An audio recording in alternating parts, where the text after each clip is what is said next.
안녕하세요. 달려라 경기 김혜진입니다. 매주 화요일 박병일 자동차 명장과 함께하는 시간이죠.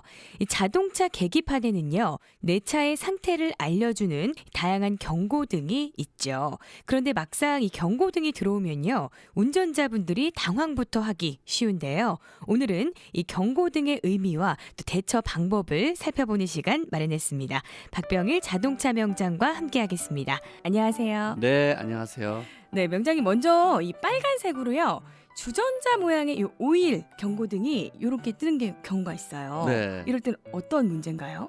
일단 크게 두 가지만 생각합시다. 네. 빨간불이 돌았다. 이거는 절대 운행을 하면 안 돼요. 아, 그래요? 그러니까 안전사고나 엔진이 망가지거나 브레이크가 듣지 않을 수 있기 때문에 네. 안전과 밀접하게 아니면 차량과 밀접하게 위험 신호이기 때문에 빨간불은 절대 안 돼요. 네. 우리가 횡단보도에서도 빨간불 키면 무조건 서야 되는 거죠? 그렇죠. 맞아요.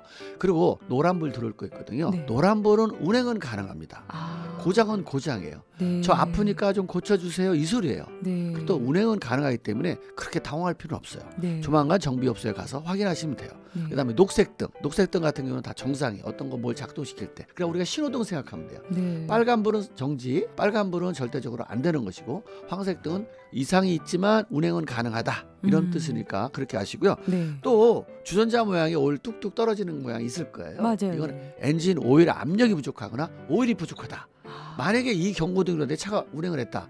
엔진이 붙어버리는 말이죠. 그러면 그래요? 엔진이 망가지면 엔진 통째로 교환해야 되잖아요. 어떻게 보면 자동차 고장 중에 비용이 제일 많이 들어가는 경고등이 바로 이 주전자 모양의 경고등이다. 그래서 그리고 또 빨간 경고등이잖아요. 절대적으로 운행 시동 끄고 이제 정비업소에 가서 꼭 의뢰를 하셔야 됩니다. 그렇군요.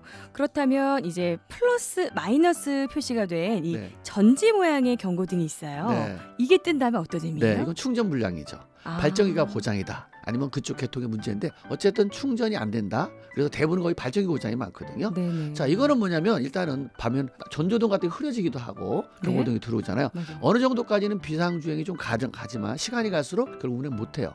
이것도 빨간불이잖아요. 네네. 그래서 엔진 경고등 같은 경우는 바로 세워야 되지만 플러스 마이너스 배터리 경고, 충전 경고등 같은 건 어느 정도까지 운행 가능하기 때문에 됐으면 가쪽으로 안전한 곳으로 주차한 다음에 보험회사나 정비업소에 물러서 견인 조치해서 수리하는 게 좋겠고요. 네. 가깝다면 운전을 하셔도 돼요. 아, 네, 그래요? 그런데 아마 힘은 좀 떨어질 수가 있어요. 아. 그러니까 그걸 잘 봐가면서 하셔야 될 것 같습니다. 네, 그렇군요. 자, 그럼 이번에는요. 그 브레이크라고 영문 이니셜로 돼 있는 네. 이런 빨간 경고등이 뜨는 경우가 있어요. 이럴 땐 이거 어떤 의미인가요? 대부분 브레이크 핸드브레이크 당겼을 때 이 경고등이 뜨고요. 아, 네, 저도 자주 보는 것 같아요. 경고등. 그다음에 이제 핸드브레이크 놨는데도 경고등이 뜬다면 네. 핸드브레이크 스위치가 불량이거든요. 아. 예, 그래서 브레이크 쪽에 문제가 있다, 뭐 라이닝이 마모됐다 이런 표시를 할 때 바로 빨간불을 해주는데 대부분 우리가 일반적으로 핸드브레이크를 안 놓고 운행하면 바로 이제 빨간 경고등이 들어오죠. 맞습니다.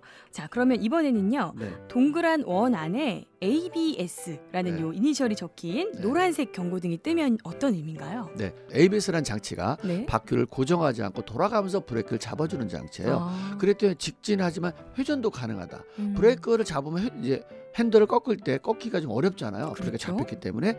근데 ABS 브레이크가 달린 거는 핸들이 가능하단 말이에요. 왜? 아. 바퀴가 돌아가면서 브레이크가 잡히기 때문에. 제동적으로 그렇게 일반 브레이크하고 다르지는 않는데 이제 이런 것들은 왜 들어오냐? 꼭 ABS 장치에 이상이 있어서 그런 것이 아니라 코너를 급하게 꺾으면 오른쪽과 왼쪽에 바퀴 회전 속도 차이가 있기 때문에 들어온단 말이죠. 잠깐 들어왔다 꺼지는 네, 경우 있더라고요. 그러면 이거 이상 있나? 그런 게 아니라 음. 회전 차이 때문에 그러기 때문에 꺼지면 이상 없는 거예요. 그 빙판길 지날 때요. 네. 요게 가끔씩 깜빡깜빡 하는 것 같거든요. 네. 왜냐면 오른쪽하고 음. 이제 왼쪽하고 마찰 계수 다르기 때문에 바퀴 회전수 차이가 생기잖아요. 네. 그럼 ABS 경고등 들어옵니다. 아, 그건 그럴 이상이 때는 없는 거예요. 이상이 없는 네. 거예요. 계속 아. 들어와 있으면 이상이 있지만 이제 들어왔다 나갔다 한다는 건 이상이 없습니다. 그렇군요. 겨울철에 이 경고등이 들어온다고 해서 너무 당황하지 않아도 될 것 같습니다. 오늘도 도움 말씀 고맙습니다. 네, 감사합니다. 지금까지 박병일 자동차 명장과 함께했고요. 새로운 경기와 함께하는 달려라 경기 진행의 김혜진이었습니다. 고맙습니다.